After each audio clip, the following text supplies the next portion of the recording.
investigación. El día de hoy, 28 de octubre, tenemos a 6 investigadores que nos estarán compartiendo mucha información interesante sobre las ciencias sociales. Tenemos el día de hoy a el doctor Peter Denis Van Dalen Luna de la Universidad Nacional Mayor de San Marcos. También nos acompaña Juana Lucila Sánchez Macedo de la Universidad Nacional del Altiplano. El profesor Luis Fernando Llanos Zabala de la Universidad Peruana Cayetano Heredia y Luis Sime Poma de la Pontificia Universidad Católica del Perú. Entonces, indicarles a cada uno de los ponentes, indicarles también a ustedes asistentes, que cada uno de ellos tendrá un tiempo de 15 minutos para su presentación y al final de cada una de las ponencias podrán ustedes consultar todas las dudas que salgan dentro de estas exposiciones que seguramente pues serán de mucha relevancia y estarán pues puestos a responder estas dudas al finalizar las presentaciones. Van dejando todas las preguntas en el chat de este Zoom para que al final podamos pues seleccionarlas y en un plazo de 10 minutos puedan los ponentes responderlas. Bien, cabe indicarles que el tiempo que cada ponente dispone es de 15 minutos cronometrado. Así que 5 minutos antes de que el tiempo culmine, llegue al colofón, serán avisados para que sí pues vayan puntualizando ya esas partes finales. Bien. Dicho esto, dejando ya claros estos aspectos, deseo dar en esta oportunidad la bienvenida al primer ponente, Peter Denis Van Dalen Luna, de la Universidad Nacional Mayor de San Marcos. Él es arqueólogo, bachiller en ciencias sociales, licenciado en arqueología por parte de la Universidad Nacional Mayor de San Marcos. Bachiller en Ciencias de la Educación, egresado de la Universidad Nacional de Educación Enrique Guzmán y Valle, La Cantuta. Magíster en Arqueología Andina por la Universidad Nacional Mayor de San Marcos. Magíster en Gestión del Patrimonio Cultural por la Decana de América también. Y doctor en Ciencias Sociales con especialidad en Antropología también de la Decana de América. Un historial sin duda académico muy sorprendente. Damos paso a la ponencia. Adelante.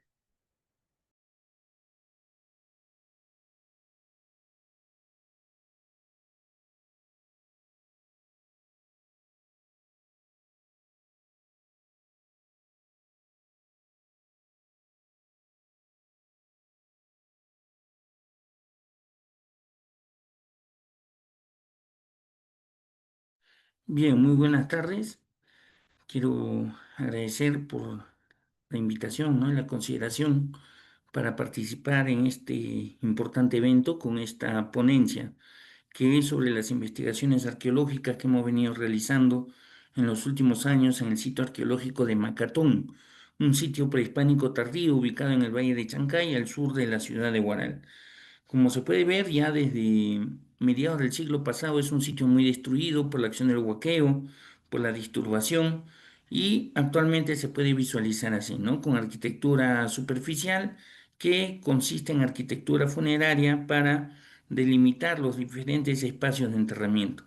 Hemos realizado varias temporadas de investigación entre el año 2018 2019, por ejemplo, excavamos diversas unidades al interior de estos espacios funerarios, identificando una serie de contextos funerarios conformados por el individuo colocado al interior de fardos o paquetes funerarios y asociados a una gran cantidad y variedad de materiales culturales de diversos tipos.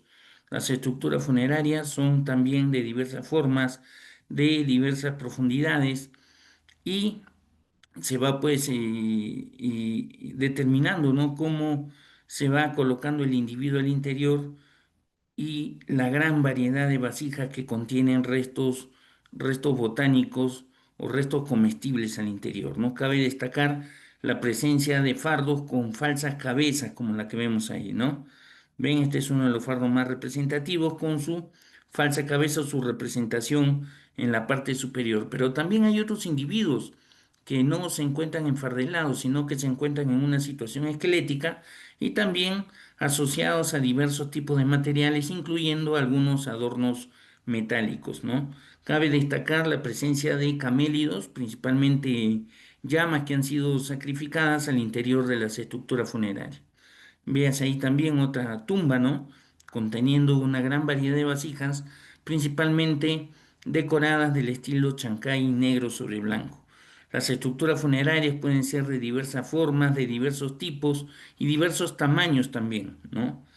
Cabe destacar la presencia de estos elementos líticos, estas huancas, ¿no?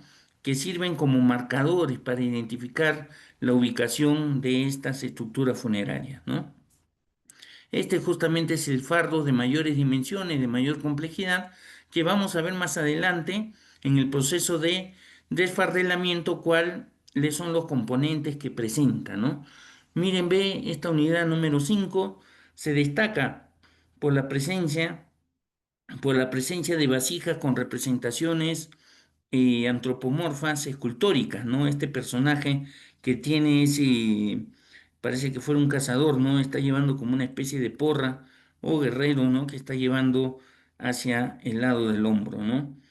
Hay también superposiciones de tumbas de diversos tipos y, como dije, una gran variedad de restos botánicos que forman parte de la comida de los muertos, ¿no? El año 2020 también continuamos con las excavaciones, se recuperaron cerca de 25 fardos en buen estado de conservación, los cuales nos permitió determinar las características no solamente de los individuos, sino también de los materiales que conforman estas tumbas, ¿no? Notes este fardo con el cráneo afuera y este contexto funerario, miren, ve con tres fardos contiguos con presencia de vasijas escultóricas en las partes intermedias, ¿no? Acá tenemos otra tumba también con este fardo muy deteriorado por diversos factores, no solamente antrópicos, sino también naturales, y la presencia de este fardo con estas botellas silbadoras que representan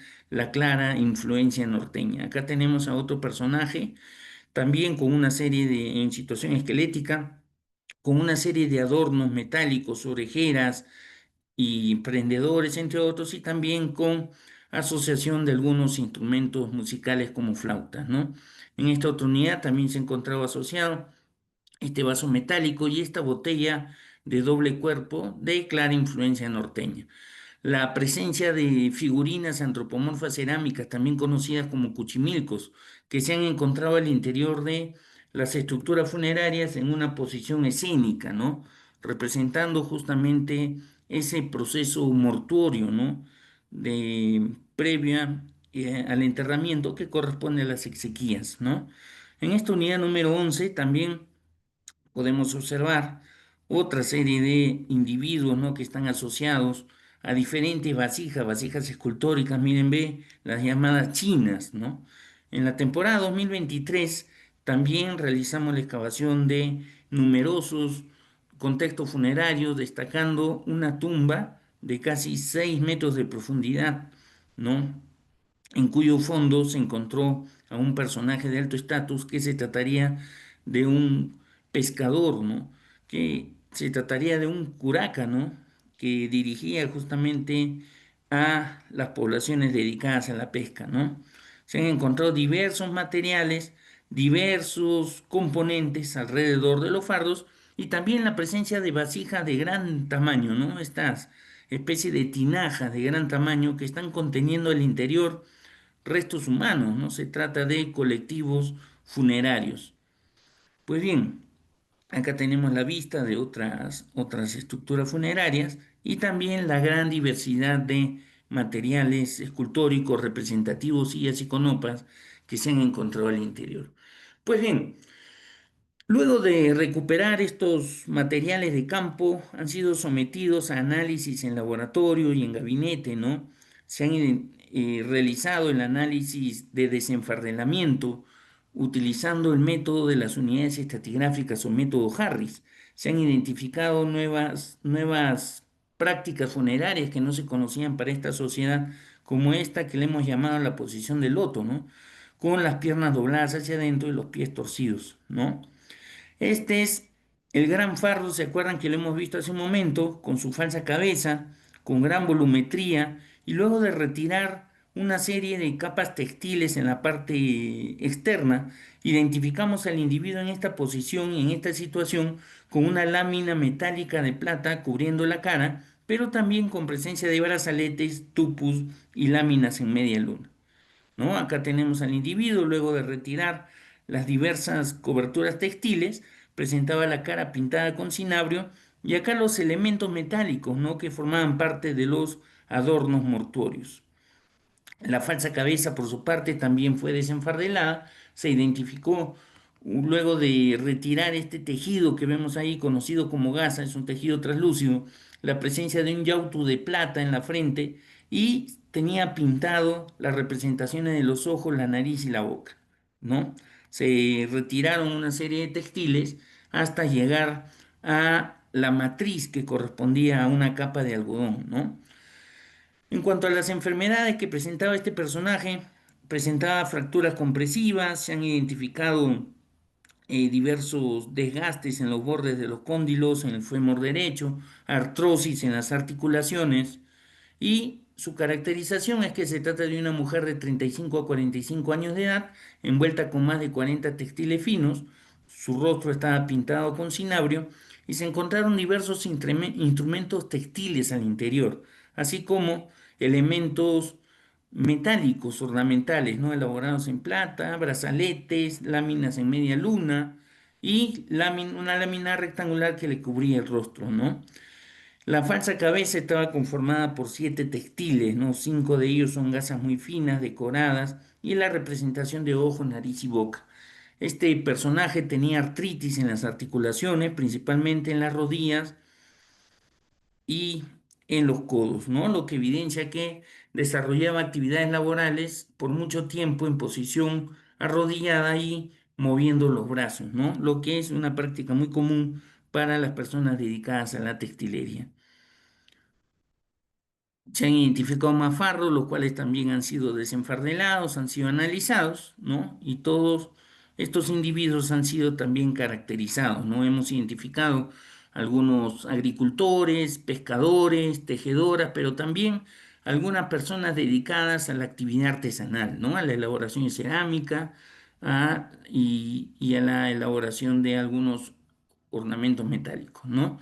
Algo que llama la atención es la alta mortandad de niños, ¿no? Generalmente entre 1 y 3 años, y esto se debería al proceso de deslactancia, ¿no? Donde los niños pierden el acceso a proteínas y debido a que no se alimentaban muy bien, le generaba un estado patológico con que le generaba pues desnutrición, anemia y posteriormente la muerte, ¿no? También se ha identificado que muchos niños fallecieron producto del proceso de deformación craneana, ¿no? El mal uso del instrumento deformador que les presionó los huesos del cráneo y que finalmente le generó fuertes inflamaciones que motivó finalmente la muerte, ¿no? Como vemos acá en estos casos, ¿no? Son individuos, son niños que han fallecido por inflamaciones en cuanto al mal uso del instrumento deformador, ¿no? Entre las patologías más comunes vistas en Macatón a través del estudio de los restos humanos de los individuos tenemos enfermedades degenerativas en las articulaciones, artrosis en la columna también, en las rodillas, artrosis en los hombros, codos, muñecas, en las clavículas, y se han identificado algunos casos de desplazamiento de cabeza de fémur, ¿no? Producto de intensos trabajos e intensas caminatas realizadas, ¿no? También hemos identificado ahí, por ejemplo, podemos ver, ¿no? Evidencias de la osteofitosis y desgaste de los cuerpos vertebrales, ¿no? Los desplazamientos de la cabeza de fémures, pero también algunas enfermedades dentales como la periodontitis, ¿no? Este individuo de 8 a 10 años presentaba una fístula en el hueso parietal izquierdo, ¿no? Y se trataría, pues, de un caso de trepanación craneana, ¿no? Ahí tenemos la evidencia radiológica y fotográfica, ¿no? Se ha identificado también el caso de una mujer de 20 a 25 años que habría fallecido producto de una tumoración, ¿no? Cerca al ojo, ¿no? En el hueso frontal. Ahí tenemos también la evidencia radiológica y fotográfica, ¿no? Se han identificado también individuos que presentaban tatuajes en los antebrazos, ¿no? Ahí, por ejemplo, tenemos una fotografía de un individuo que presentaba estos tatuajes con representaciones de aves, representaciones circulares, lineales, ¿no? Y su reconstrucción mediante el uso del programa Destrez.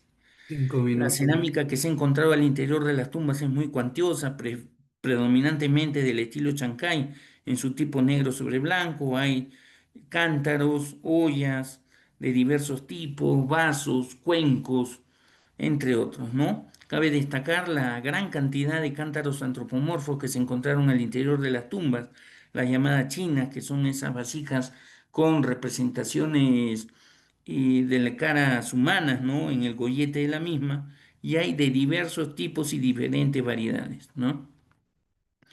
También las figurinas antropomorfas cerámicas conocidas como cuchimilcos, que también hay de diversos tamaños y formas, como vemos ahí, ¿no?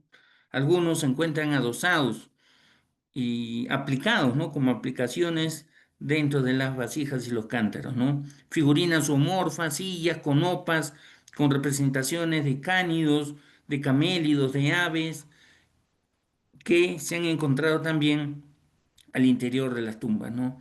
Se ha encontrado cerámica de influencia norteña que se encuentra asociada a los fardos, pero también cerámica de la época inca, ¿no? Como esta vasija con este personaje, ¿no? Miren, ve la base, se asemeja a un aríbalo, ¿no? Es muy común encontrar la presencia de cuyes a modo de ofrendas al interior de vasijas asociadas a los individuos, ¿no? Así como la presencia de camélidos que han sido sacrificados en la boca de las tumbas, ¿no? Hemos recuperado una gran variedad de productos botánicos, maíz de diversos tipos, ¿no? Restos de frijol, maní, frutales, eh, lúcuma, pacay, algodón, ¿no? Otras plantas industriales también, así como una gran variedad de textiles, ¿no? Recordemos que la cultura chancay, a la cual corresponde este sitio de Macatón, que se desarrolló entre el año 1000 y 1470, cuando fue dominada por el Tahuantinsuyo en la costa norcentral peruana, sobresalió más que todo en su textilería. No hay diversos tipos de tejidos, tejidos bordados, brocados, tapices ranurados, tapices simples, gasas, telas dobles, entre otros, ¿no? Como vemos acá, la presencia de esta gasa en la parte superior, ¿no? Con la representación de este personaje, es este tejido translúcido donde se puede observar al personaje que está al parecer danzando, ¿no? La presencia de bolsas o chuspas y de figurinas textiles antropomorfas, conocidas como muñecas, también es relevante, ¿no? Es la primera vez que se encuentra una muñeca o un textil antropomorfo al interior de una estructura funeraria, ¿no? Si bien es cierto, se conocen los museos, pero no proceden estos de una excavación arqueológica, sino producto del huaqueo, ¿no? Hay también Un adornos, minuto. miren bien, ¿sí? Un minuto. Sí, Ya, terminamos. ahí también, sí, ya estoy acabando. El uso de metales también, ¿no? En instrumentos ornamentales, tupus y otros también es importante, como la presencia de artefactos líticos de diversos tipos, ¿no? Las tumbas son de diversas formas, hay desde las grandes que tienen hasta 6 metros de lado y 6 metros de profundidad y otras que pueden tener hasta medio metro, ¿no? Como conclusión, podemos señalar que el sitio de Macatón fue utilizado exclusivamente con fines funerarios, su población se dedicaba a trabajos físicos intensos, ¿no? En la mayoría de los casos se trata de agricultores, tejedores, ¿no? Y los personajes se encontraban enfardelados cubiertos con finos tejidos, ¿no? Como tapices, gasas, y se nota pues de que estas personas desarrollaban las mismas actividades físicas, ¿no? Si bien es cierto, las características de los tejidos y de la tumba y la inversión laboral de la sociedad en su elaboración es un indicador del estatus social. Nosotros estamos viendo que casi todos los individuos presentan las mismas características corporales. Todos desarrollaban trabajos intensos en la agricultura y en la textilería y la pesca, ¿no? Y también este fue un proyecto con escuela de campo, con un objetivo formativo para estudiantes no solamente de San Marcos, sino de diversas universidades como Ayacucho, Cusco, Ica, entre otros, ¿no? Bien. Y estos estudiantes han participado activamente, ¿no?, en este proceso de investigación. Muchísimas gracias y agradezco a la Universidad San Marcos a través del Vicerrectorado de Investigación y Posgrado, que fue la dependencia que financió estos trabajos de investigación. Muchas gracias. Muy bien, muy agradecido. Un trabajo bastante completo, bastante gráfico. Eh, no han existido preguntas durante la exposición, durante la ponencia. Más motivo a los participantes de tener una pregunta, por favor, encender el micrófono para poder, pues, así resolver esa duda. Sí, queda entonces la disposición para que puedan realizar sus consultas.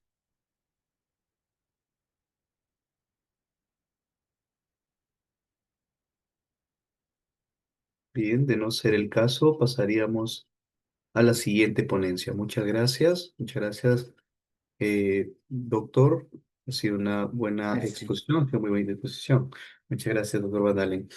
Pasamos a la siguiente ponencia. Pasamos a la ponencia de la doctora Juana Lucila Sánchez Macedo. Ella es doctora en educación, magíster en educación, convención en docencia e investigación en educación superior, licenciada en educación física, especialista en psicomotricidad, profesora principal de la Escuela Profesional de Educación Física, docente investigadora de la Universidad Nacional del Altiplano de Puno, investigadora del Instituto de Investigación en Ciencias de la Educación con áreas de investigación en actividad física, deporte y salud.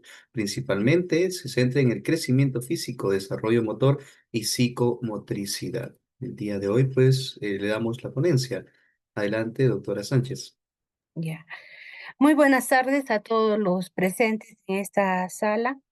Agradecida por la invitación de parte de la Red Peruana de Universidades para presentar esta investigación de validación concurrente y confiabilidad de la escala de siluetas para evaluar la imagen corporal en adolescentes que viven en una región de gran altitud.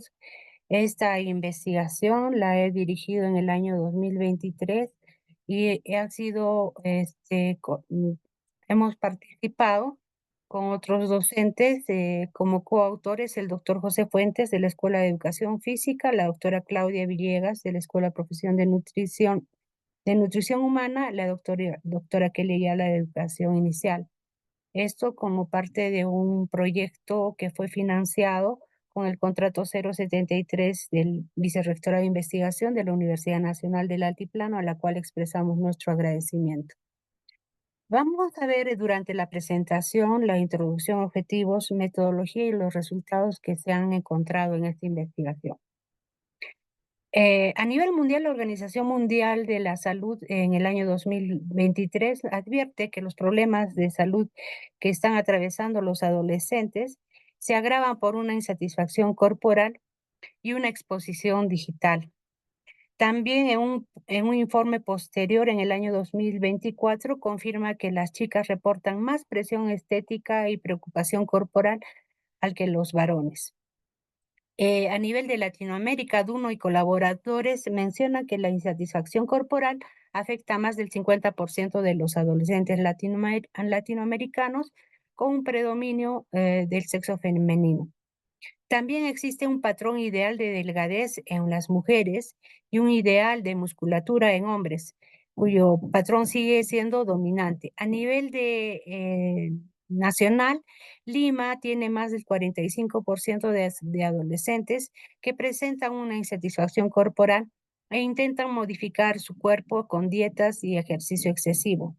Mientras que en las regiones altoandinas el conflicto cultural se basa en el biotipo andino y en el modelo urbano, y que incrementa este nivel de satisfacción en una investigación de Cosio y Bolaños y colaboradores. Bien, veamos entonces que la imagen corporal viene a ser la percepción, valoración y actitud que una persona tiene respecto a su propio cuerpo. A nivel de adolescentes, esta percepción que se va modificando o acumulando se debe precisamente a los cambios físicos, psicológicos y sociales que van a ser como consecuencia el fortalecimiento de la autoestima o lo contrario, y que pueden generar un bienestar general en los estudiantes. Se tiene que el 60% de mujeres y el 40% de varones adolescentes tienen una presión respecto a la imagen corporal, a la construcción de la imagen corporal respecto a los ideales de belleza.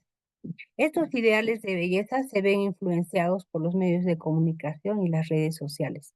La presión social de grupo también genera una serie de trastornos que pueden devenir en trastornos alimentarios como la bulimia, la anorexia, y como el uso excesivo de esteroides o consumo de dietas, ¿no? También como una baja autoestima. Bien, el estudio se fundamenta la importancia de una evaluación de esta percepción a fin de poder prever estos futuros o estos problemas que los adolescentes vienen enfrentando en su desarrollo. Así tenemos que la medición y evaluación de esta percepción recae en una importancia de cómo se puede hacer en un ámbito de altura donde se tienen muchas carencias de materiales y otros. Se está contando para esta evaluación de la imagen corporal en esta investigación el instrumento de imágenes corporales de Stuttgart que presenta nueve imágenes, se le presenta al estudiante 9 imágenes donde se ve una figura de lo más delgada a una figura de lo más gruesa, enumerada del 1 al 9. Se le pide al alumno que identifique cómo es que se percibe él cuando se ve reflejado su cuerpo en el espejo.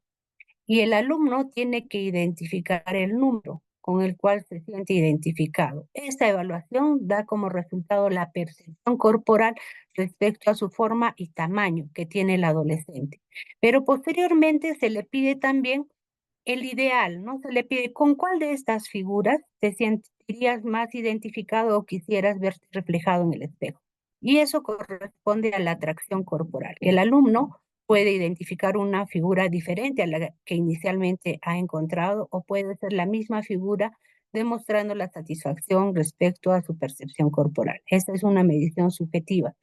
También hemos hecho uso de herramientas objetivas como las pruebas antropométricas del peso y talla, y el índice triponderal, que es un índice antropométrico que nos permite identificar el porcentaje o el índice de grasa corporal que tienen los niños y adolescentes fundamentalmente, y el índice de masa corporal.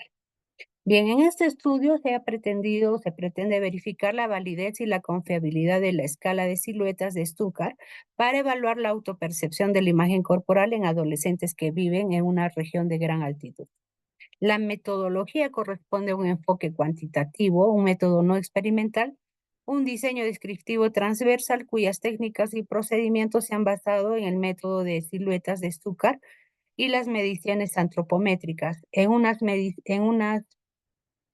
una prueba no probabilística de adolescentes, damas y mujeres que corresponden a 1.149 en unas edades comprendidas de 12 a 17 años en 3 instituciones educativas en la ciudad de Puno, ubicadas a 3.820 metros sobre el nivel del mar.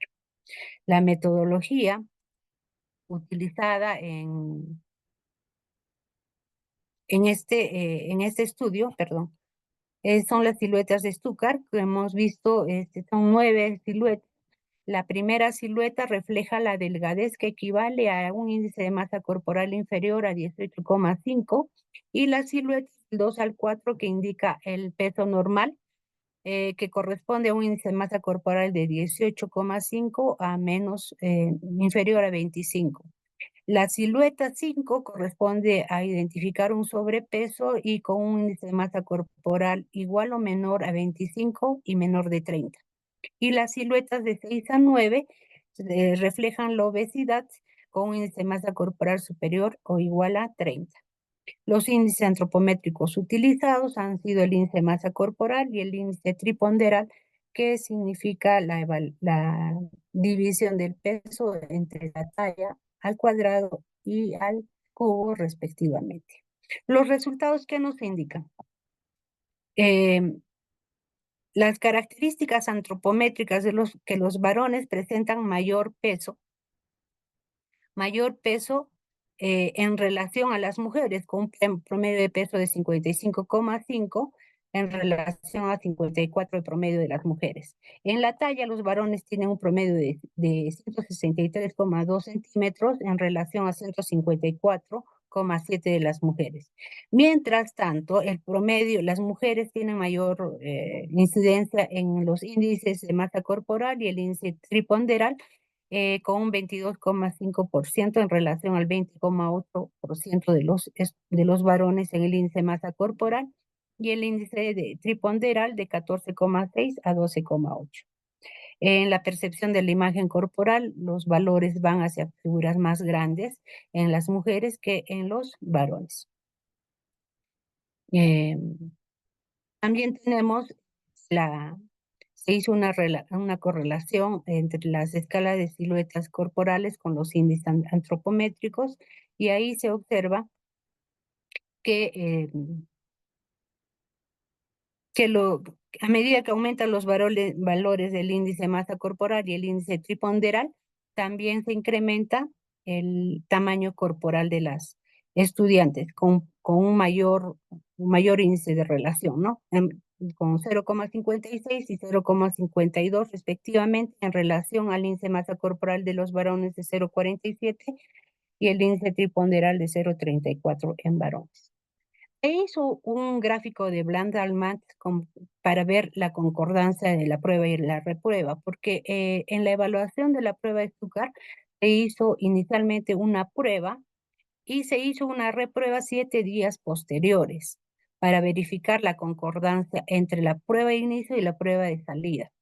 Entonces, a nivel de varones se encontró que existe un pequeño sesgo positivo de más 0,18, que en promedio fue ligeramente la diferencia, que no es relevante, ¿no? En relación a la concordancia, se tiene un valor menor de 1,55 y un valor de positivo más 1,95 como índices de diferencias entre el test y el retest. Este gráfico nos muestra esta concordancia entre las dos mediciones en varones, ¿no? El sesgo no es significativo, por tanto la variabilidad está dentro de los límites aceptables. Se puede definir que estos resultados respaldan la fiabilidad del instrumento y esta evaluación pudiendo ser utilizada con confianza para valorar la percepción de la imagen corporal en estudios repetidos. A nivel de mujeres tiene también una alta fiabilidad del TRT con un 0,09 de sesgo medio, que es igual a 0, indica una consistencia excelente, y en el gráfico Blandal-Matt el grupo femenino muestra una concordancia alta entre el test y el retest, ¿no? Sin un sesgo sistemático y con límites de concordancia entre menos 0,1 y más 1,26. Indica que la prueba es altamente estable para evaluar la imagen y la percepción de las mujeres, permitiendo la reproducibilidad y la consistencia entre mediciones.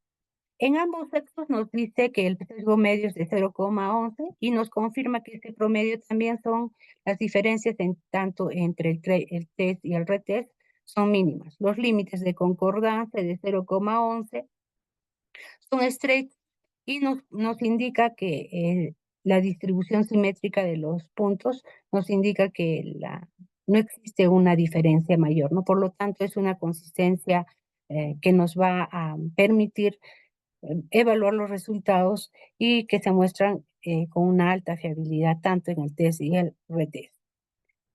Se hizo una comparación del índice de masa corporal y la escala de siluetas para evaluar la percepción del índice corporal. Aquí se observa una relación positiva entre el índice de masa corporal y la puntuación de la escala de Stuttgart. Las mujeres, a medida de que van incrementando la percepción de su tamaño corporal, también incrementan el índice de masa corporal en relación a la de los varones. Aquí observamos que, por ejemplo, las figuras del 3 al 6 en las mujeres es más alta, ¿no? Que los varones. Mientras que la figura del 1 al 2, que es delgadez, ahí sí los varones inicialmente tienen una ligera diferencia entre las mujeres, pero después no se observa. Mientras que las figuras más altas del 7 al 9 no se puede distinguir la diferencia, ¿no? En ambos sexos se equipara. En relación al índice triponderal, a lo largo de la escala de siluetas se puede observar que existe también un predominio de parte de las mujeres, de las adolescentes señoritas, de la escala de la figura del 2 al 6, que tiene mayor predominio, lo que indica que las mujeres tienen un mayor porcentaje de grasa corporal y de masa grasa o masa magra, siendo estas ambas en relación superior en relación a la de los varones, ¿no? Al igual que en el índice de masa corporal, la figura del 7 al 9 ya se equiparan y no existe una diferencia. Por tanto, las mujeres tienen una diferencia, una predominancia del índice triponderal que es percibida, ¿no? A partir como una un resultado que corresponde a la composición corporal de las mujeres. En resumen, podemos decir que la escala de siluetas de Stuttgart es una herramienta válida y altamente confiable para evaluar la autopercepción de la imagen corporal en adolescentes que residen en una gran altitud, considerando que las necesidades de instrumentos sofisticados no podrían ser justificadas para ser una limitante para esa evaluación, ¿no? Los resultados sugieren que la escala de Zucker puede ser útil en contextos donde no se dispone de equipamiento antropométrico. Las medidas básicas de peso y talla, todos los docentes los podemos realizar, destacando su aplicabilidad en la promoción de hábitos saludables. Eh, Creo que me he acelerado mucho, pero el tiempo limitado he perdido la noción, mi estructuración temporal. Espero que haya satisfecho la información hacia ustedes. Gracias. Muchas gracias, sin duda ha sido también un aporte bastante grande. Buen estudio también el que nos ha presentado la doctora. En efecto, pido que los que están como participantes, al no haber registrado en el chat ningún cuestionamiento, pero de existir algún cuestionamiento, pueden disponer del micrófono para poder iniciar la pregunta. Tenemos una pregunta. A ver, dice, ¿qué tanto influyen las redes sociales en ese afán de buscar la silueta perfecta en los adolescentes? Doctora Sánchez.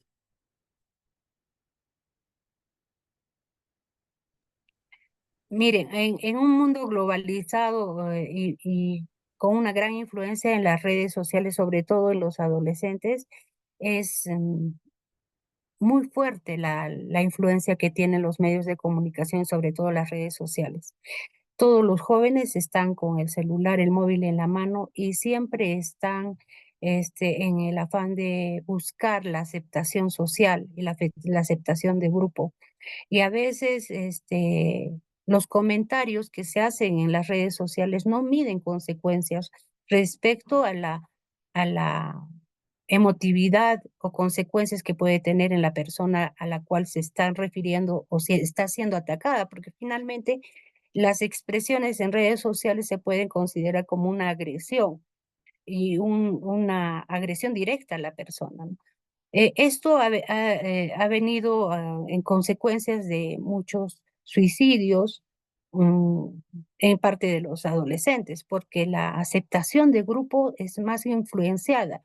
La forma de expresar las redes sociales de jóvenes que están siempre mostrándose con buenas proporciones corporales, muchas veces exhiben su cuerpo para tener mayor cantidad de likes, ¿no? Es la inmediatez, la aceptación inmediata. Eso les está generando un gran problema a los adolescentes. Entonces, ahí creo que tenemos una gran responsabilidad los docentes para poder prevenir ¿no? Prevenir deterioro o esta mala imagen que los jóvenes van haciendo de su propia imagen corporal, ¿no? Esa distorsión de la imagen corporal. Nosotros los vemos bien en sus proporciones, sin embargo, ellos se ven obesos o de lo contrario se ven demasiado delgados. Entonces, ahí es donde se tiene que intervenir en el ámbito educativo. Muy bien, muchas gracias, doctora. Y continuamos con la siguiente ponencia. Muchas gracias. Gracias, ha sido bastante significativa la información que nos ha brindado. En esta oportunidad contamos con la presencia también del doctor Luis Fernando Llanos Zabalaga. Él es de la Universidad Peruana Cayetano Heredia, magíster en políticas, planificación y financiamiento en salud de la Escuela de Higiene y Medicina Tropical, Universidad de Londres, Reino Unido. De especialidad en Administración en Salud de la Universidad Peruana Cayetano Heredia y es médico cirujano de la Universidad Peruana Cayetano Heredia. En esta oportunidad también nos trae su ponencia. Adelante, doctor.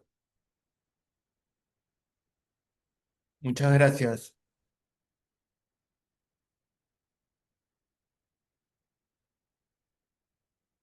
Mientras va quedando lista la ponencia, agrego que las preguntas al final también serán tomadas en cuenta, aquellas que por tema de tiempo aún no estamos considerando.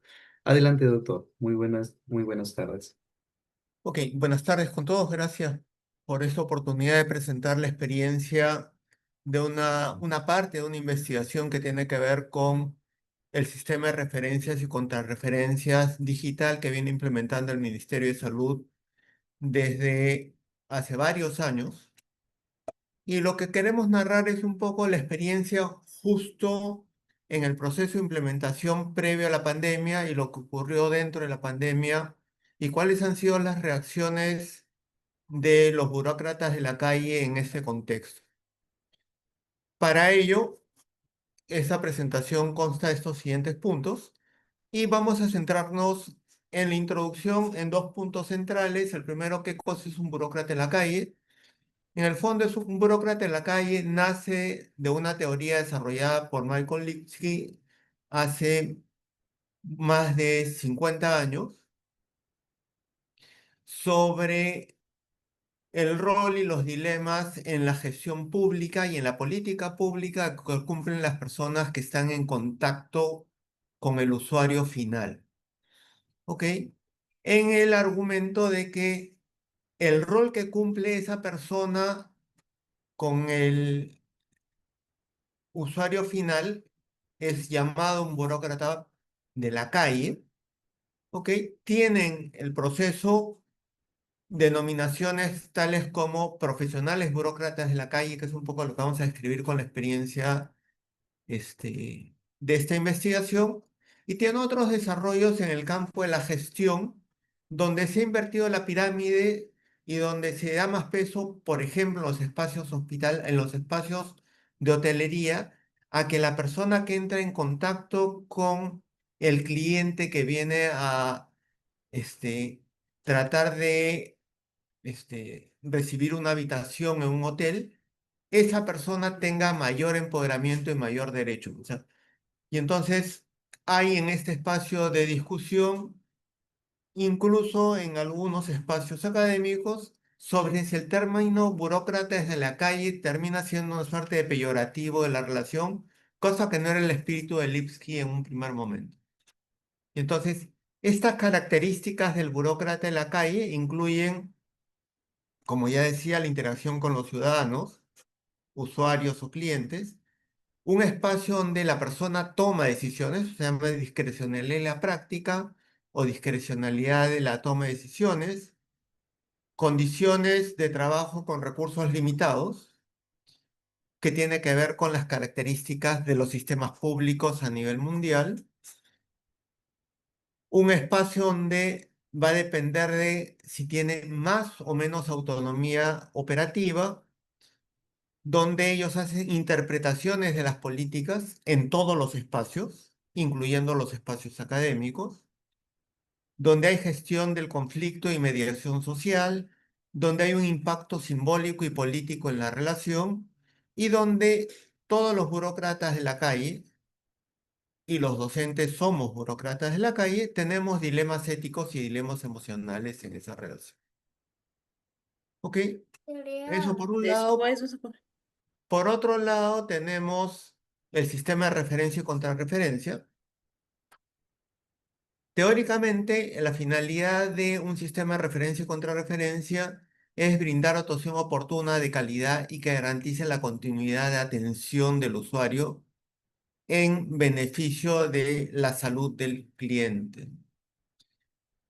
Algunos problemas que tiene ello es que la última norma que existe aprobada en el sistema, publicada en el 2005, es del 2004. O sea, ya tenemos más de 20 años con una norma papel y se quiere implementar una norma digital.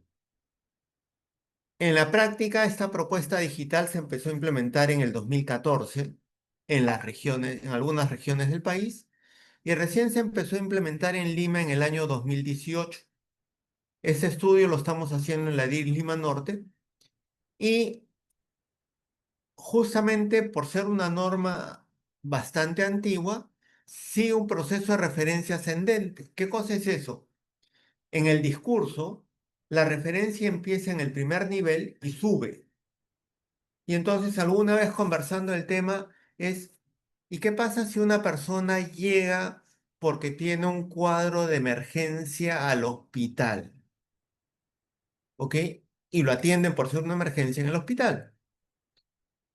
Y lo tienen que regresar a su establecimiento. Eso se llama referencia o contrarreferencia. No puede ser referencia porque va no para arriba, está yendo para abajo en la categoría, en la categorización de los establecimientos, pero entonces teóricamente no lo deberían haber atendido, lo cual es ilógico porque estaría violando la ley la ley de emergencias del país.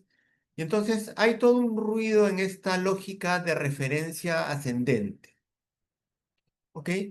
El otro gran problema que tenemos es que nosotros primero que no tenemos un sistema de salud integrado, sino que tenemos el Ministerio de Salud y las regiones por un lado, la Seguridad Social por otro lado, las sanidades por otro lado y la práctica privada por otro lado. Y cosa que ni en la pandemia se llegó a articular. ¿Ok? Pero entonces yo debería tener un sistema de integración de referencias ambulatorias. Yo podía referir pacientes hospitalizados como se hizo en la pandemia, que están saliendo de COVID y que puedan pasar a un establecimiento 1-4 que tenga camas de hospitalización donde los pacientes puedan completar su espacio de mejoría y puedan continuar y salir a su casa porque las camas de hospital en la época de pandemia eran más valiosas y urgentes.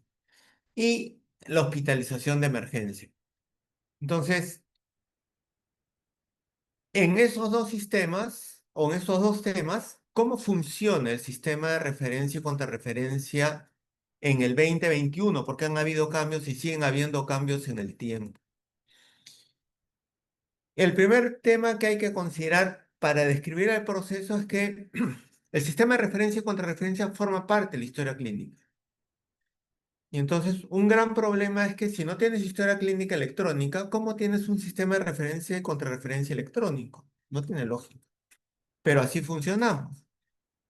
En la práctica, en las IPRES, que son las instituciones prestadoras de servicios de salud de origen, que son los establecimientos de primer nivel donde están adscritos todos los usuarios del Seguro Integral de Salud, el paciente llega a atenderse en el primer nivel, se genera la referencia. En ese momento salía un mensaje para el paciente que su referencia había sido digitada. Y de ahí llegaba al hospital y el hospital tenía tres posibilidades. Acepta la referencia, observa la referencia o rechaza la referencia. Y en ese momento salía un segundo mensaje cuando aceptaban la referencia que la referencia había sido aceptada. ¿Ok?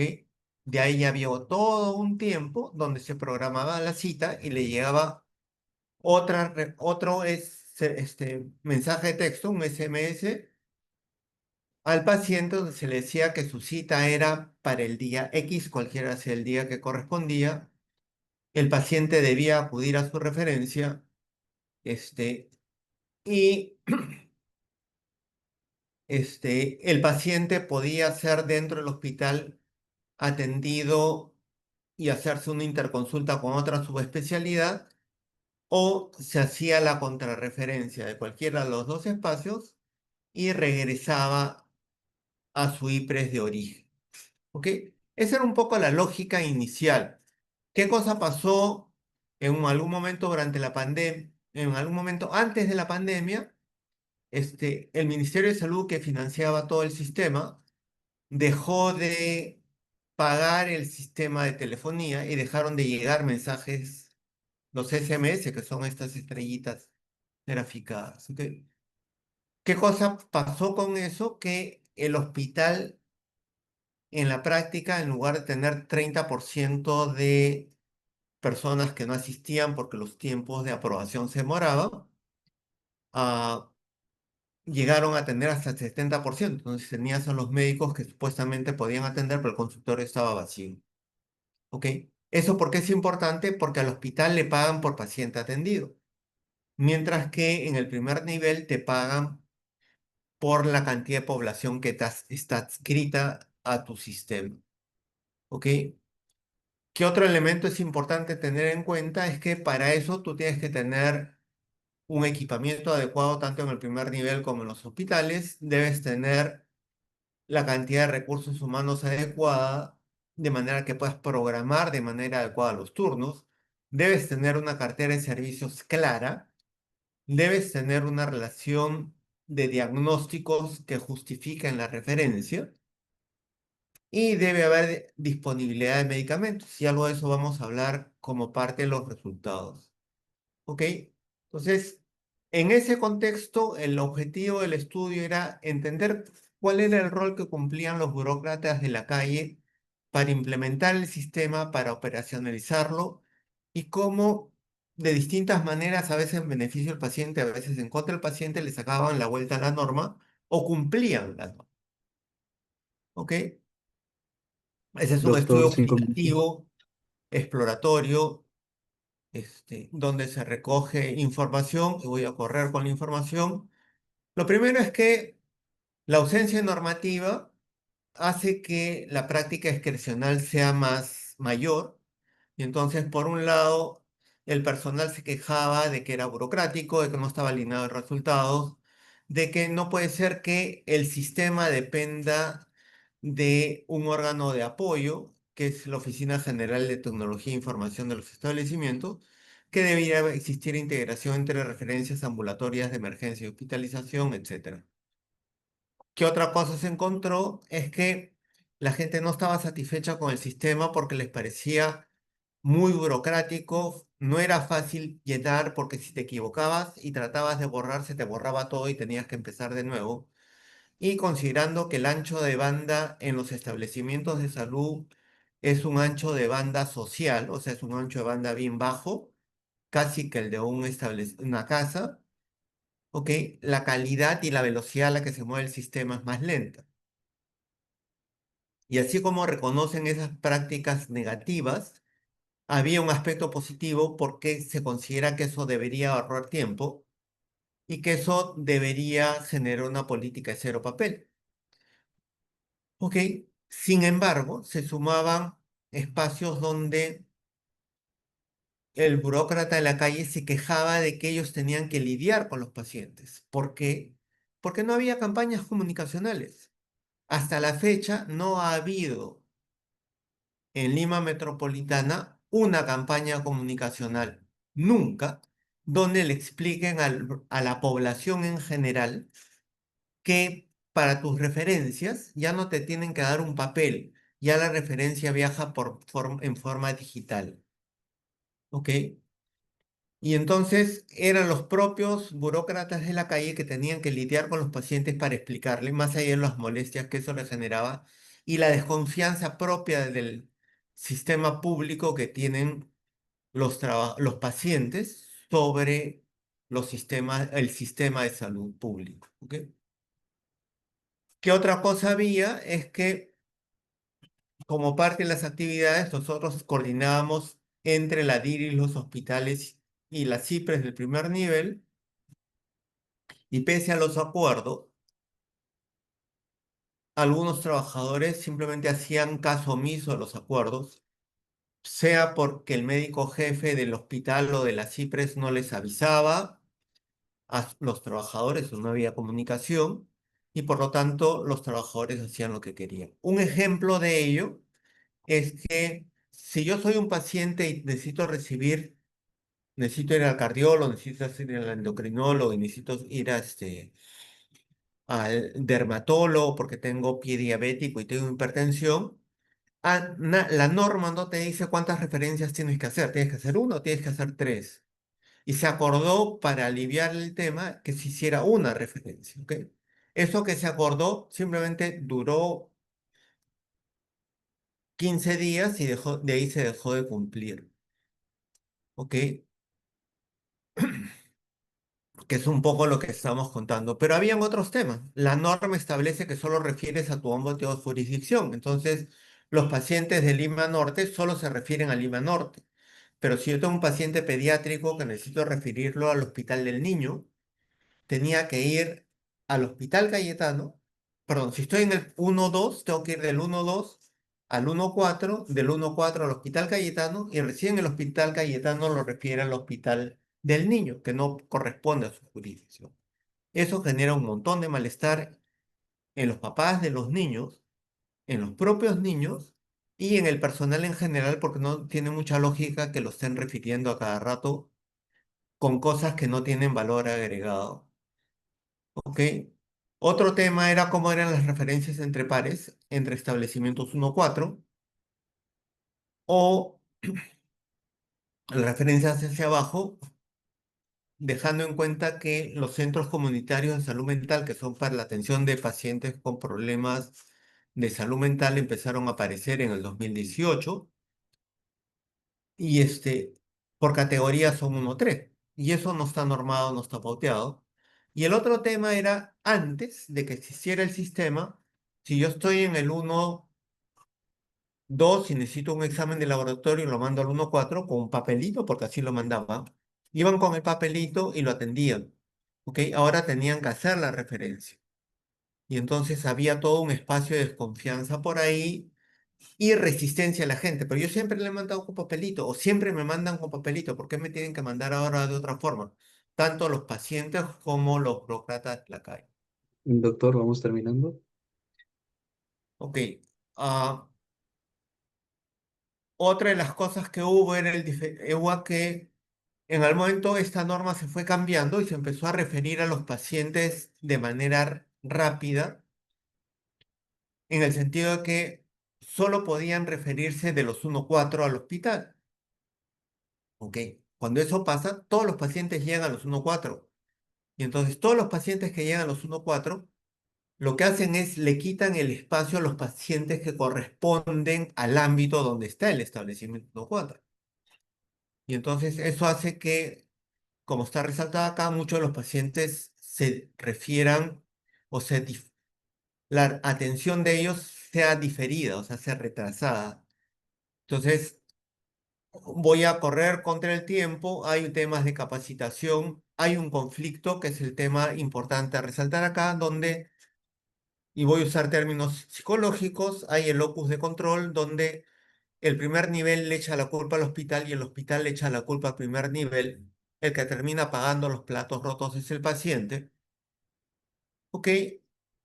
Y lo que ocurre en el sistema es una cosa como es.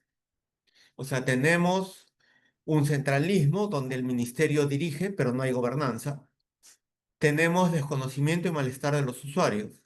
Y tenemos discrecionalidad de la práctica del burócrata de la calle. Y eso está vinculado a problemas de normativa, falta de planificación, comunicación nula con la población o la comunidad. No hubo financiamiento del sistema. Recursos humanos en los niveles es deficitario, el equipamiento en el primer nivel es pobrísimo. El último estudio que hay muestra que el equipamiento en el primer nivel o 97% de los establecimientos de primer nivel están desabastecidos y no hay un buen sistema de monitoreo y evaluación. ¿Ok? Obviamente no hicimos el estudio en usuarios por la pandemia. Lo único que tendría que resaltar a partir de lo que estamos presentando es que si queremos implementar cualquier cosa que querramos implementar, ¿ok? Necesitamos mirar en una lógica de esto todos los elementos, ¿ok? ¿Cuál es la recomendación? La recomendación es que la investigación no quede solamente como una investigación, sino que se requiere conocer las percepciones de los usuarios, cosa que no se ha hecho. Se requiere conocer cómo funciona el gasto de bolsillo ahora con el sistema, si es que hay más costo o menos costo. Y además, yo soy limeño, pero se requiere reconocer que Lima no es el Perú, ¿ok? Y que se requieren diseñar y realizar otros estudios en las distintas regiones del país para conocer mejor qué está pasando y tratar de establecer políticas que, si bien son de alcance nacional, tengan la flexibilidad de ser operativos en los distintos niveles. Eso sería todo. Muchas Muy bien. gracias. Estas son las referencias. Muchas gracias. Muchas gracias, doctor Llanos. Interesante también la exposición. Venimos de, ¿no? Arqueología, educación, o medicina. Interesante. Y hay una pregunta también que espera, que es bastante interesante, que al final, pues, las ponencias las vamos a dar. Justamente vamos a pedir nuevamente que el doctor pueda estar presto a resolverla. En esta oportunidad, continuando con en este marco de investigaciones, damos el pase al doctor Luis Sime Poma de la Universidad Católica del Perú. El doctor Luis Sime es profesor principal del Departamento de Educación de la PUC y ha sido gestor de programas de posgrado en educación. Se ha desarrollado en la docencia, investigaciones, consultorías y conferencias en temas interesantes como la producción académica sobre educación, la formación para la investigación, el desarrollo profesional de docentes, educación y desarrollo, corrientes educativas transversales y política educativa. El profesor Sim es miembro de la American Educational Research Association y la Sociedad de Investigación Educativa Peruana. Entonces, damos ahora el pase a el doctor Sime para que nos pueda hablar sobre su trabajo. Adelante, doctor. Muy buenas tardes. Sí, buenas tardes, muchas gracias. Eh, ¿Podrían, por favor, poner la presentación? Sí, sí. Ahora, a ver, voy a... Sí, y me avisas cuando falten 3 minutos. Ujú, ujú, para que pueda ir cerrando. Espera un momento.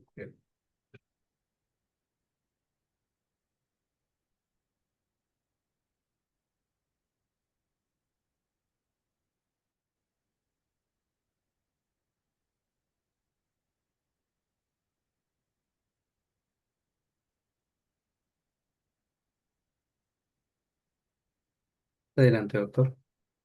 Ya, muy bien. Buenas noches con todos, con todas.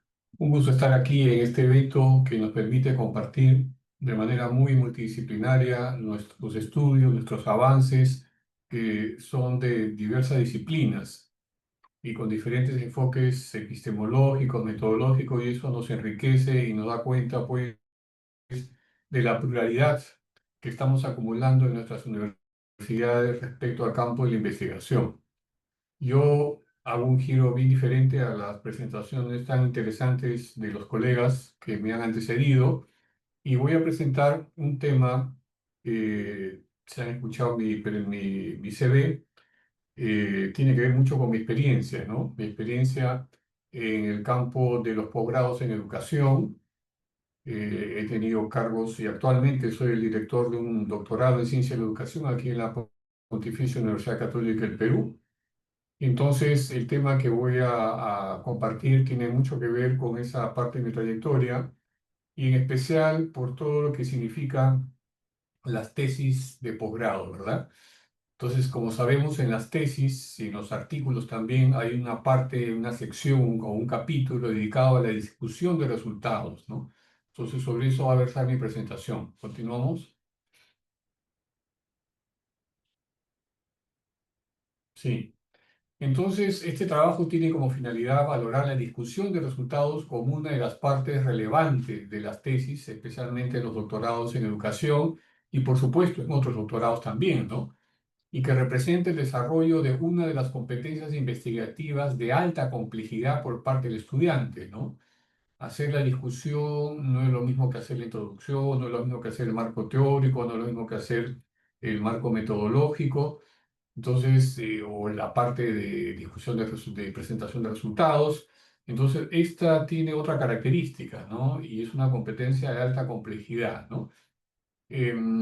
Entiendo la discusión sobre los resultados de un informe de tesis doctoral como aquellas formas en las cuales se explicitan de manera reflexiva diferentes relacionamientos entre los propios resultados de la investigación, ¿no? Entre esos mismos resultados y otros referentes teóricos, metodológicos, contextuales, que revelen una contribución crítica a un campo de estudio específico, en este caso en el área de educación, ¿no? Entonces, parte un poco de esa definición de lo que se entiende por discusión sobre los resultados, ¿no?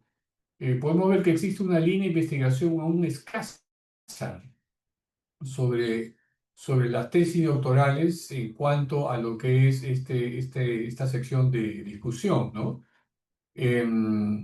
Y también se han desarrollado una línea de recursos orientadores para estudiantes y docentes que les permita reconocer diversos aspectos para su elaboración, aunque estas también son también limitadas en comparación con las ofertadas para otras secciones de una tesis, ¿no?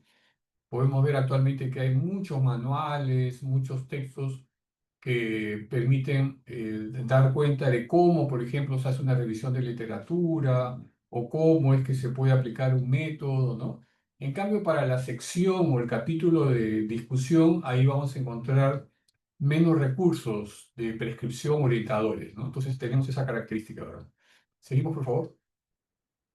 Nuestra pregunta orientadora es, ¿qué tipo de discusión de resultados pueden orientar a su elaboración y evaluación en las tesis doctorales en educación?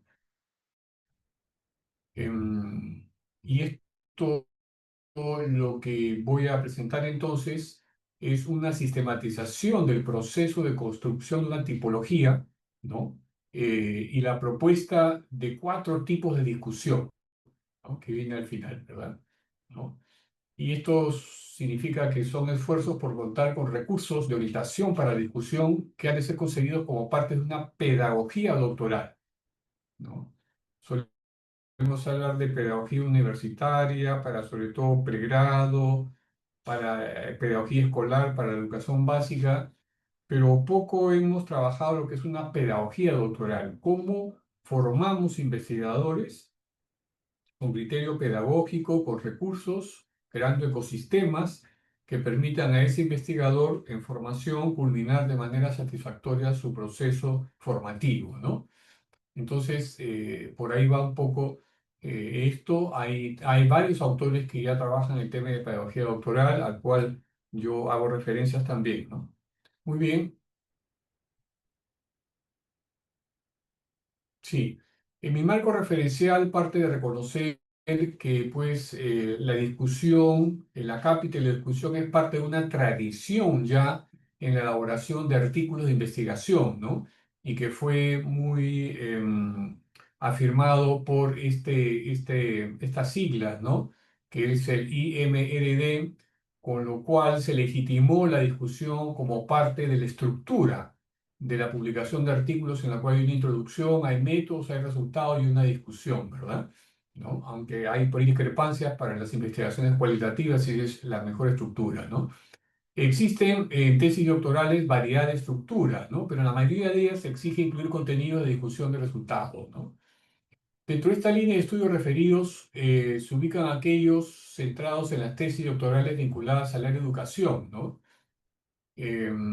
Entonces, lo que yo he podido encontrar en la revisión que he hecho es que hay efectivamente algunos estudios que se han abocado a ciertas secciones de las tesis doctorales. Por ejemplo, sobre la introducción, ahí pongo un par de autores, sobre la revisión de literatura, sobre las conclusiones, otros analizan las referencias bibliográficas que hay en las tesis doctorales en educación. Todo eso referido a tesis doctorales en educación, por si acaso, no más allá, ¿verdad?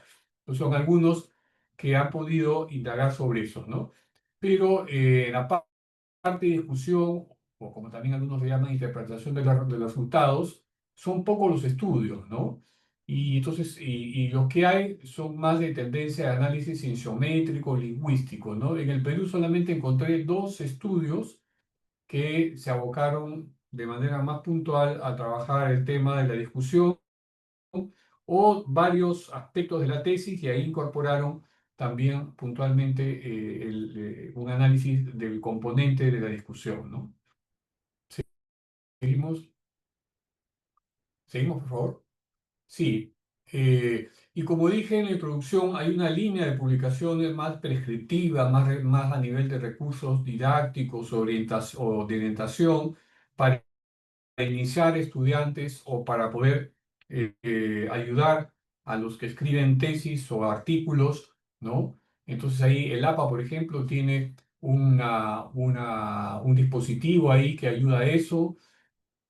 También otros autores de manuales, por ejemplo, hay un manual famoso ahí de Hernández Sampieri que en una parte también incorpora aspectos de discusión, ¿no? Entonces, en este trabajo estoy asumiendo estas ambas líneas, ¿no? La centrada en la investigación o estudios que hay sobre el capítulo de discusión y la otra línea que hay, que es la que estoy mencionando ahora, de publicaciones, ¿no? Que van a prescribir, ¿no? Van a decir cómo se debe hacer la discusión, ¿no? Como en el caso de APA o ese manual que está ahí, ¿verdad? Entonces, estos son aspectos que están presentes en el marco referencial y que me van a ayudar luego a proponer una tipología de discusión sobre la discusión, ¿verdad? Seguimos. Sí, por favor, ya. Acá quiero un poco ver la parte más, digamos, de aproximación metodológica, que es una sistematización de reconstrucción del proceso que he seguido, ¿no?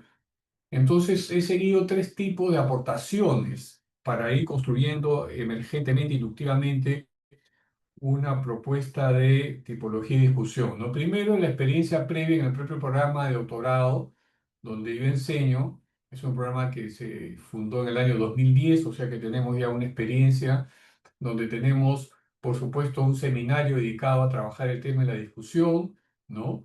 Y yo he sido profesor de ese seminario en varios años, así que cargo un poco esa experiencia.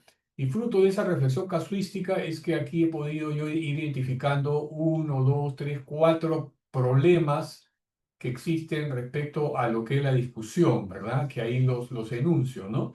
Que tiene que ver en cómo el estudiante hace relación con los resultados, con otros autores, con los alcances o limitaciones del marco teórico y el tipo de tono que asume cuando genera la discusión, ¿no? A veces es un tono más prescriptivo que explicativo, interpretativo, contextualizador, que se confunde con la parte a veces de recomendaciones, ¿no? O sea, en la discusión ya están planteando recomendaciones cuando eso es en otro lugar, ¿verdad? O hay discusiones muy planas, donde la referencia a otros autores es solo para coincidir con ellos, sin mayor problematización crítica que permita matizar, complementar o discrepar de sus ideas y estudios, ¿verdad? Entonces hay todos esos elementos, ¿verdad? Pero también hay confusiones al encontrar hallazgos importantes en sus resultados y no contar con referentes en su marco teórico para abordarlos en la discusión, ¿no? Entonces ahí está esa tensión también, ¿no? De qué hacer con hallazgos muy emergentes, relevantes, pero el marco teórico no hay cómo interpretarlo, ¿verdad? Entonces ahí surge toda una tensión. En fin, esto viene muy de la casuística de mi trabajo de asesor de tesis también y de profesor sobre estos temas, ¿no? Entonces acá hay una caracterización de estos problemas. Muy bien.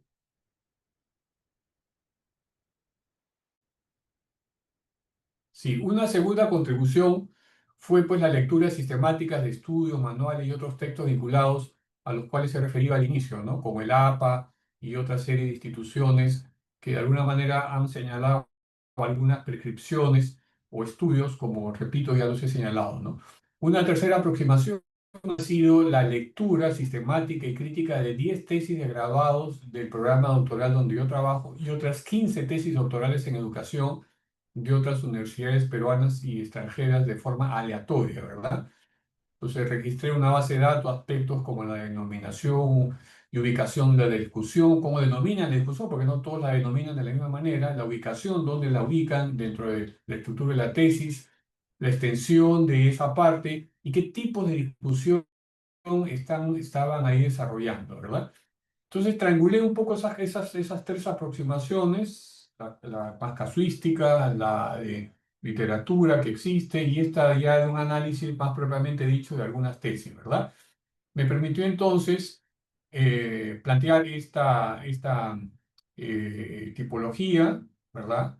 Que fue sometida también a discusión en mi comité directivo, el doctorado en educación, también la he planteado en otros una red de posgrados en educación, llevé una ponencia donde también tuve feedback. Entonces así fue un poco construyendo ciertos elementos de validación de esta propuesta, por supuesto que todavía no está terminada y es un avance, pero por ahí he construido esa intersubjetividad con otros pares para recibir la retroalimentación. Seguimos. Sí, aquí donde presento entonces propiamente ya esta propuesta basado en estos cuatro grandes tipos o lineamientos, ¿no? Y obviamente lo que se espera pues la maduración, ¿no? A través de la educación, del capítulo de discusión, ¿no? De esa competencia investigativa de alta complejidad que hemos señalado porque para hacer la discusión el estudiante necesita un alto grado de abstracción, ¿verdad? Y el gran problema que nosotros percibimos es esa dificultad de abstraerse para mirar los resultados ya con otros ojos, ¿verdad? Y no hacer de la discusión un resumen de los resultados, sino ir más allá de ello, ¿no? Entonces, eso es un salto cognitivo muy importante. Por eso que es una parte que a los estudiantes les presenta un gran desafío, ¿verdad?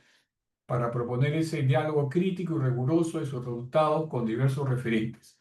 Bien, aquí para ir avanzando, porque ¿cuánto tiempo me falta, perdón? Cercano a los 3 minutos por segundos. Ya, me quedan 3 minutos. Muy bien. Entonces, trato de focalizarme en estas cuatro partes de esta propuesta. Uno es la importancia de lo que es la interpretación y alcance de los resultados, ¿no? Y ahí propongo 7 aspectos puntuales, ¿no? Donde es importante explicar el significado de los resultados obtenidos para su área de estudio en relación con estudios similares o planteamientos de autores con los cuales es importante que explicite si coincide, si enfatiza, matiza o discrepa ideas, ¿no? O resultados de otros estudios o planteamientos de otros autores, ¿no? Y aquí el gran desafío entonces es cómo pasamos de ser discusiones planas, donde solamente se coincide, a discusiones más problematizadoras, ¿no? Donde el alumno tiene que arriesgarse a posicionarse en relación, poniendo en relación sus resultados con otros referentes, ¿verdad? Otros estudios similares o planteamientos de autores, ¿verdad? Y ahí es donde le cuesta mucho a los estudiantes arriesgarse, ¿verdad? Evidenciar contraste entre los resultados obtenidos en la investigación y ensayar interpretaciones o hipótesis para su comprensión, ¿verdad? Llamar la atención de resultados disímiles o contradictorios. A veces los estudiantes no sopesan y no profundizan que han encontrado resultados que son contradictorios y como que se juega ahí una especie de lógica de querer no recuperarlos porque eso genera ruido, ¿verdad? Tensiona, ¿no? Plantear factores explicativos o contextualizadores de los resultados hallados, proponer interpretaciones complementarias o alternativas con relación a las planteadas por autores de su área de estudio que han sido referenciadas en el marco teórico u otros que son pertinentes, porque a veces no está en el marco teórico, pero en la discusión se puede convocar a algunos autores especialmente para interpretaciones complementarias, ¿no? Plantear hasta qué punto los hallazgos son transferibles a otro contexto, todo el tema de la transferibilidad, y por supuesto contratar hipótesis si las hubiera, porque no en no todas las tesis hay hipótesis, con los resultados, ¿no? Entonces es una parte muy importante. La segunda ya son elementos de discusión sobre la metodología, ¿no? Discutir las limitaciones y potenciales sesgos de los instrumentos que hayan condicionado los resultados, especificar los alcances y limitaciones de las categorías que han sido derivadas del marco teórico y proponer nuevas categorías o resignificaciones a las categorías existentes, ¿verdad? Y eso es algo muy importante, sobre todo en investigaciones cualitativas, donde las categorías pueden ser preliminares, pero ellas pueden ser alteradas, pueden ser resignificadas, puede haber categorías emergentes, nuevas, ¿verdad? Y reafirmar el valor que tiene la práctica, el contexto elegido en la investigación para aportar a su campo de estudio, ¿no? Una tercera línea es sobre la experiencia del investigador, ¿no? Es muy importante que pueda reconocer de qué forma su propia experiencia personal y su subjetividad, ¿no? Ha sido interpelada, cuestionada durante la investigación o qué ventajas y desafíos han supuesto, ¿no? Eso es muy propio en la investigación cualitativa, ¿verdad? ¿No? Todo el tema de la reflexividad del investigador y que la discusión puede ser un espacio para ello, ¿no? Y luego hay otros temas que son más transversales: alimentar la discusión de su área de estudio, formular preguntas o controversias sobre ciertas cuestiones teóricas, metodológicas o contextuales que la investigación contribuye a plantear, ¿verdad? En ese sentido, a veces echamos de menos cómo hay discusiones donde no se levantan preguntas, ¿no? Muy bien. Y para acabar solamente, creo que queda una, si el tiempo me alcanza y si no me quedo ahí. Nuestro propósito ha estado direccionado a entonces plantear 4 tipos de discusión que puedan orientar su elaboración y evaluación, ¿no? Porque eso también puede llevar a la evaluación de las tesis doctorales en el contexto de este programa doctoral, ¿verdad? Y también he podido reconstruir este proceso de cómo he construido esta tipología y que puede ser un referente para otros programas de posgrado interesados en construir su propia propuesta, ¿no? Eh, la teorización de los resultados, el retornar a la teoría, enfoques conceptuales iniciales que mayormente están en el marco teórico, para interpretar y darle sentidos a los hechos empíricos, implica el cerrar ese círculo epistémico altamente complejo, pero que es determinante en la contribución de una tesis doctoral y que exige una comprensión del valor de la teoría y los procesos de teorización que tienen que estar expresados en esa parte, especialmente del capítulo de la discusión. Muchas gracias. Muy bien, muchas gracias. También ha sido muy interesante. Hoy este abanico de investigaciones sin duda ha sido muy interesante. Y vamos justamente en esa línea de interés a desarrollar las preguntas que quedaron pendientes, que se han ido desarrollando, que se han ido propiciando en la investigación. A ver, vamos a primero la Sánchez. Por favor, me confirman si está presente. Doctora, bien. Bien, continuamos. Respecto también a la investigación presentada por el doctor Luis Llanos, también hay una pregunta. A ver, comparto la pregunta para que el doctor pueda responderla. La pregunta, en efecto, era, por ejemplo, en Exsalud, el obtener una referencia del centro base a un hospital mayor es toda una tortura para el paciente. Hay algunas estadísticas de cuánto tarda en darse la referencia y cómo afecta la recuperación o atención de la dolencia al paciente cuando se agravan o incluso fallece en ese tiempo. Doctor, ¿podría por favor dar respuesta a esta inquietud? Sí, claro. El único estudio que hay de tiempos es un estudio relativamente antiguo. Estamos hablando de casi 8 años de antigüedad. Y los tiempos hablan, tomando como referencia a los hospitales nacionales o las cabeceras de las macrorregiones, como las llama la Seguridad Social, están más o menos en 80 días. ¿Ok? Lo otro que está pidiendo no existe. Yo no lo he encontrado en ninguna literatura. O sea, cómo se deteriora la salud de una persona con el retraso, no lo hay. ¿ok? Yo sí puedo contar experiencias personales vividas donde he tenido un familiar que tuvo un pinzamiento vertebral y debiendo operarse casi a las 24 o 48 horas, se demoraron 2 semanas en operar. Entonces su recuperación fue mucho más lenta, quedó con secuelas y hay todo un primer problema ahí, ¿no? Pues yo estoy hablando ya en parte médica como médico que soy. Pero no hay estudios sobre eso porque es complejo hacer seguimiento de eso y no te van a dejar seguir y no puedes argumentar. O sea, para poder decir que es por el retraso, tendrías que coger un grupo de gente sin retraso y un grupo de gente con retraso para ver la diferencia. Muy bien, doctor, muchas gracias. Justamente la respuesta centrada en lo que pedía la participante, ¿no? Respecto a cómo el retraso influye.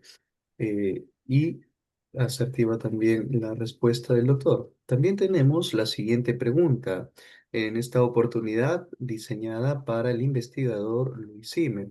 Doctor, pregunta la participante Paula Andrea, ¿cuál es el diseño metodológico en este estudio, en el estudio que nos presentó? Sí, es un diseño, digamos, que en primer lugar, lo dije, ¿no? Una parte que es una tiene un lado de sistematización, ¿verdad? Es un diseño de sistematización de un proceso, ¿verdad? Entonces yo reconstruyo el proceso que he seguido para elaborar una propuesta, ¿no? Entonces hay elementos híbridos de este diseño, digamos, ¿no? Porque tiene que ver con un diseño de sistematización, pero también tiene que ver con un diseño de aquellos estudios que buscan generar propuestas, ¿no? O sea, son diseños que buscan generar alguna alternativa, ¿no? Algún planteamiento. Entonces mezclan ambas cosas, ¿verdad? ¿No? De reconstrucción de una experiencia y a la vez que tiene un planteamiento de generación de una alternativa, de algún proyecto, en este caso está vinculada a lo que es una propuesta que oriente, ¿verdad?, la elaboración y la evaluación de lo que es la discusión de resultados en tesis doctorales, ¿no? Entonces, es un poco complejo el proceso, el diseño, ¿no? No calza así 100% en todas las categorías que hay de definición de diseño, ¿no? Entonces tiene ese lado híbrido, pero definitivamente tiene esos dos elementos, ¿no? Son diseños de sistematización, pero también diseños que existen para poder crear propuestas o prototipos, ¿verdad? ¿No? Entonces también es esa síntesis, ¿no? Respondiendo justo a esa pregunta. Ahora pasamos a otra pregunta que en este caso vuelve a requerir de la participación del doctor Luis Llanos. Pregunta César Mesa, ¿de qué manera los burócratas de la calle, al tener contacto directo con los ciudadanos y autonomía en sus decisiones, influyen en la implementación real de las políticas públicas y en la percepción que los usuarios tienen del Estado? Adelante, doctor. Ok, gracias César por la pregunta. El camino es bidireccional. ¿Por qué? Porque, y voy a contar casos que están en la anécdota, pero no los puedo documentar porque el tiempo es corto. Es, viene un paciente que yo he estado viendo antes y me pide que lo ayude, pero ya no está en el ámbito de mi establecimiento. Yo lo cito para que venga por emergencia, ¿ok? Formalmente estoy violando la norma, perdón, no estoy violando la norma, estoy respetando la norma para atender a una persona, ¿ok? La persona podía haber ido a su establecimiento, pero como tiene más confianza en mí, viene a mí, ¿ok? Y entonces ahí estoy rompiendo procesos. Y entonces hay un espacio donde no se cumplen los procesos. Y puede tener un efecto positivo sobre la adherencia, ¿ok?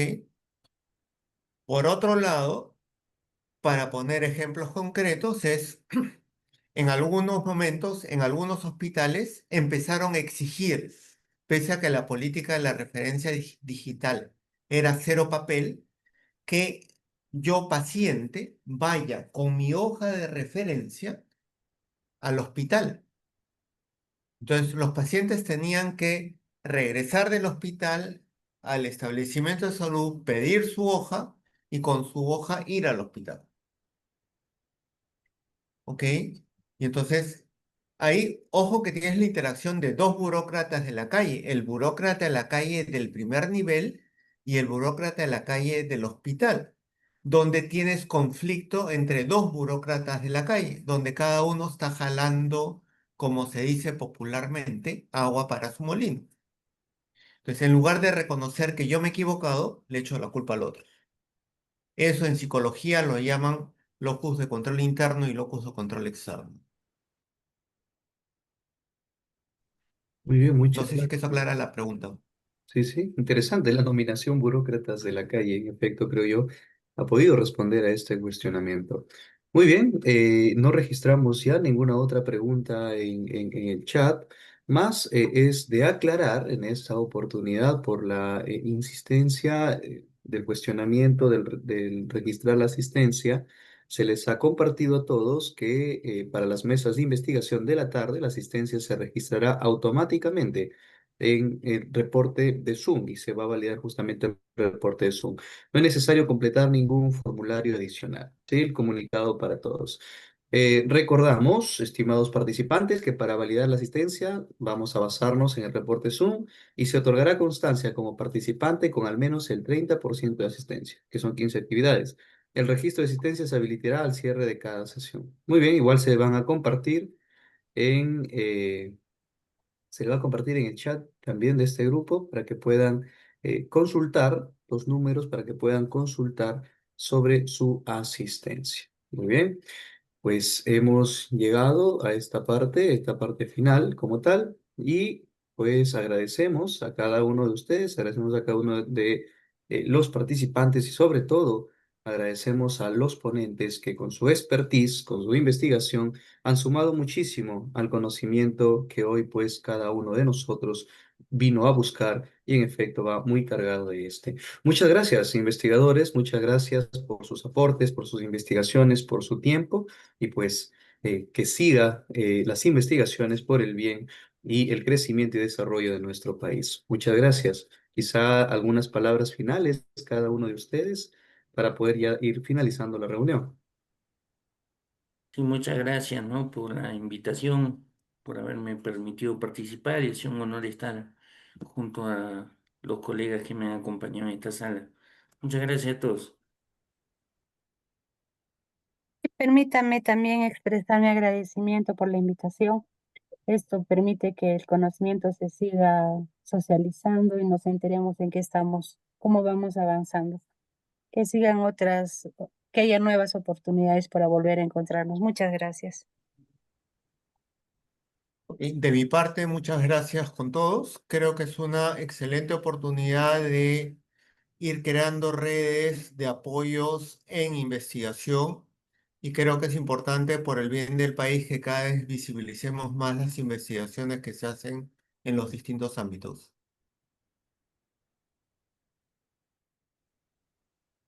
Sí, no, de mi parte también agradecer mucho las presentaciones muy interesantes, nos hacen crecer y reconocer, ¿verdad?, lo que tenemos acumulado en las universidades y los grandes desafíos que tenemos para que la ciencia siga avanzando en el Perú a pesar de todas las adversidades que tenemos, ¿verdad?